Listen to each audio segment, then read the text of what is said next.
오늘의 말씀은 느헤미야 12장 1절에서 21절까지의 말씀입니다. 스알디엘의 아들 스룹바벨과 예수아와 함께 돌아온 제사장들과 레위 사람들은 이러하니라.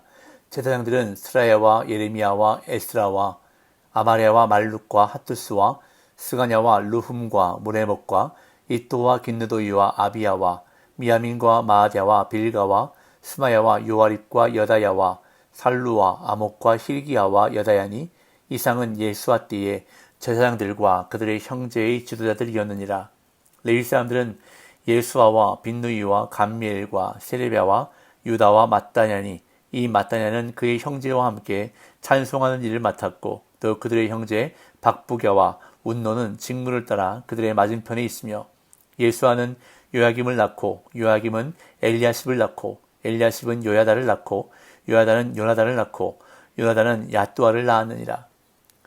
요아김 때의 제사장 족장된 자는 스라야 족속에는 무라야요 예레미야 족속에는 하나냐요 에스라 족속에는 무슬람이요 아마랴 족속에는 여호하나니요 말루기 족속에는 요나단이요 스바냐 족속에는 요셉이요 하림 족속에는 아드네요 무라야 족속에는 헬게요 이또 족속에는 스가랴요 기느도 족속에는 무슬람이요 아비야 족속에는 시그리요 미냐민 곧 모야다 족속에는 빌데요 빌가 족속에는 삼무아요 스마야 족속에는 여호나단이요 요아립 족속에는 마뜨네요 여다야 족속에는 우시요 살레 족속에는 갈레요 아목 족속에는 에벨이요 힐기야 족속에는 하사바요 여다야 족속에는 느다넬이었느니라.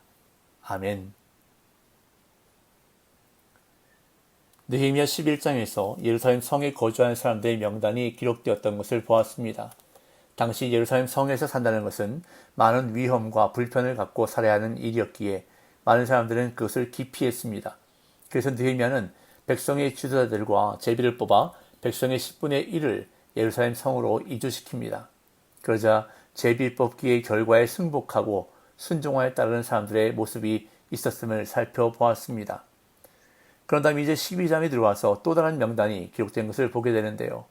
1차 포로귀환 때 총독 스룹바벨과 제사장 예수아와 함께 돌아온 제사장들과 레위 사람들의 명단이 소개되고 있습니다. 제1차 포로귀환은 BC 537년에 총독 스룹바벨의 인도하에 있었습니다.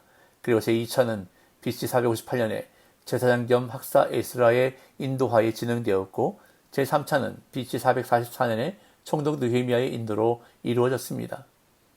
그렇게 오늘 본문에 기록된 명단은 BC 537년에 총독 스룹바벨의 인도하에 이루어진 제1차 포로귀환 때 돌아온 제사장들과 레위 사람들의 명단으로 1절부터 7절까지는 제사장들이 그리고 8절부터 11절까지는 레위 사람들이 소개되고 있습니다. 그런 다음 12절부터 21절까지는 제사장 예수아의 아들 요야김 때의 제사장들 가운데 족장이 된 자들이 나열되고 있습니다. 먼저 1절부터 7절까지를 보겠습니다.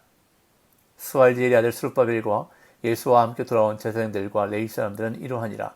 제사장들은 스라야와 예레미야와 에스라와 아마랴와 말룩과 핫두스와 스가냐와 루흠과 무레목과 이또와 긴느도이와 아비야와 미야민과 마아다와 빌가와 스마야와 요아립과 여다야와 살루와 아목과 힐기야와 여다야니 이상은 예수아 때의 제사장들과 그들의 형제의 지도자들이었느니라. 예루살렘 성에 거주하는 자들에 대한 언급 후에 느헤미야의 관심은 다시 제사장들과 레위 사람들에게 돌아가는데 먼저 1차 귀환 때 총독 스룹바벨과 제사장 예수아와 함께 돌아온 제사장들을 소개합니다. 예수아는 1차 귀환 시기에 즉 선지자 학계 스가랴와 동시대에 활동했던 대제사장입니다. 따라서 이 명단은 귀향민 1세대 당시 예수아를 중심으로 사역했던 제사장들의 이름을 제시하는 반면 12절부터 21절까지는 귀향민 2세대인 요야김 때에 사역했던 제사장들의 이름을 기록하고 있습니다. 이 두 명단 사이의 차이점은 전자에는 개인 이름이 등장하고 후자에는 가문 이름으로 등장한다는 점입니다. 이어 레위 사람들의 명단이 소개되고 있습니다. 8절, 9절. 레위 사람들은 예수아와 빈누이와 감미엘과 세레바와 유다와 mat다냐니 이 mat다냐는 그의 형제와 함께 찬송하는 일을 맡았고 또 그들의 형제 박부가와 운노는 직무를 따라 그들의 맞은편에 있으며 제사장들에 이어 찬송하는 일과 그 외에 다른 임무를 맡은 레위 사람들의 명단이 소개됩니다. 여기서 직무를 따라 그들의 맞은편에 있으며라는 표현은 마주 서서 서로 화답하며 찬양 부르는 것을 의미합니다. 자, 그렇다면 느헤미야는 왜 1차 귀환 때에 제사장들과 레위 사람들의 명단을 언급하고 있는 것일까요? 1차 귀환은 BC 536년에 이뤄진 일이고 느헤미야가 성벽을 재건한 해는 92년 후인 BC 444년인데 약 100년 전의 사람들을 기록하고 있는 이유가 무엇일까요? 훌륭한 믿음의 조상들이 있었음을 소개하고 있는 것입니다. 그것도 어렵고 힘들었던 시기에 신앙을 지키고 하나님을 예배하며 섬겼던 조상들을 언급하고 있는 것입니다. 우리는 그동안 느헤미야서를 살펴보면서 느헤미야와 예루살렘 공동체가 얼마나 어렵고 힘든 상황에서 성벽 재건 공사를 했었는지 보았습니다. 포로 생활에서 돌아왔다는 것만으로도 분명 어려웠을 것입니다. 그런데 3차로 귀환한 느헤미야 때보다 약 100년 전인 1차 귀환 때는 상황이 더 어려웠을 것입니다. 포로 생활에서 처음으로 돌아온 사람들입니다. 정말 폐허와 같은 황무지와 같은 유대 땅에 돌아와서 처음부터 시작해야 하는 상황이었을 것입니다. 그럼에도 불구하고 여기에 기록된 제사장들과 레위 사람들은 하나님을 섬기고 예배하는 일을 멈추지 않았다는 것입니다. 다시 말해 그러한 어려운 상황과 여건 속에서도 하나님을 추구하는 삶을 살았다는 것을 느헤미야는 언급하고 있는 것입니다. 그런데 더 놀라운 것은 그 삶이 계속 계승되었다는 것입니다. 느헤미야는 총독 스룹바벨과 함께 1차 귀환 때 돌아온 대제사장 예수아의 계보를 이어 기록합니다. 10절 11절. 예수아는 요야김을 낳고 요야김은 엘리야십을 낳고 엘리야십은 요야다를 낳고 요야다는 요나단을 낳고 요나단은 얏두아를 낳았느니라. 이는 대제사장 예수아의 후손들을 기록하고 있는 계보인데 지금 느헤미야가 말하고자 하는 것은 단순히 후손들을 소개하고자 하는 것이 아니라 이들이 다 대를 이어 대제사장의 직분을 감당했음을 말하고자 하는 것입니다.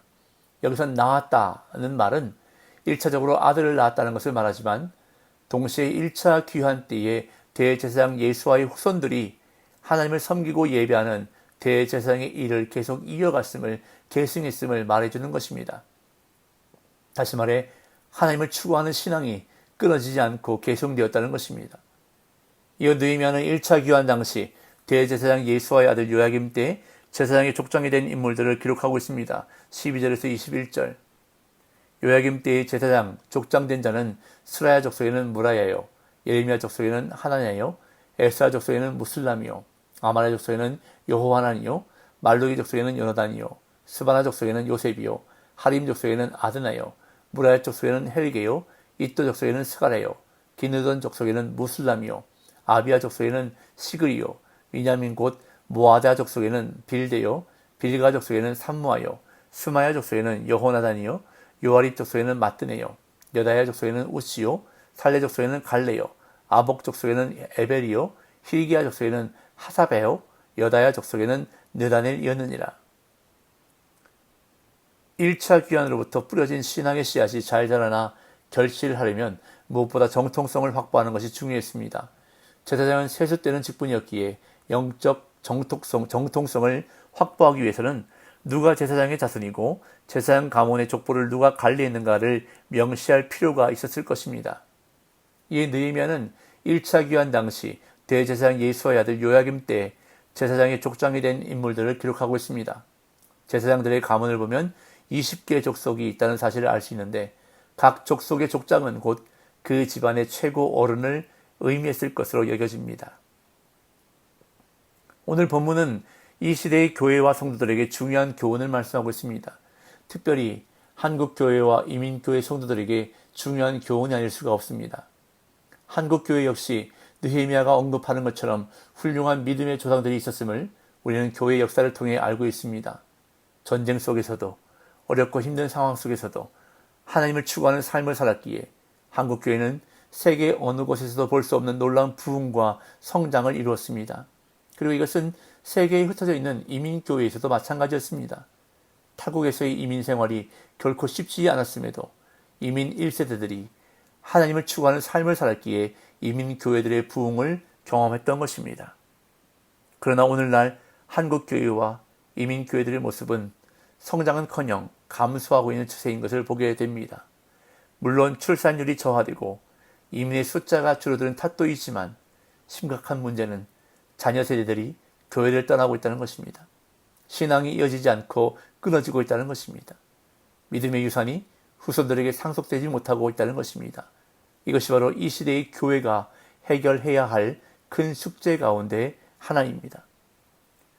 부모된 성도가 자녀에게 물려주어야 할 것이 무엇입니까? 믿음의 유산입니다. 하나님을 추구하는 신앙입니다. 자녀들이 하나님께 복받기를 원하십니까?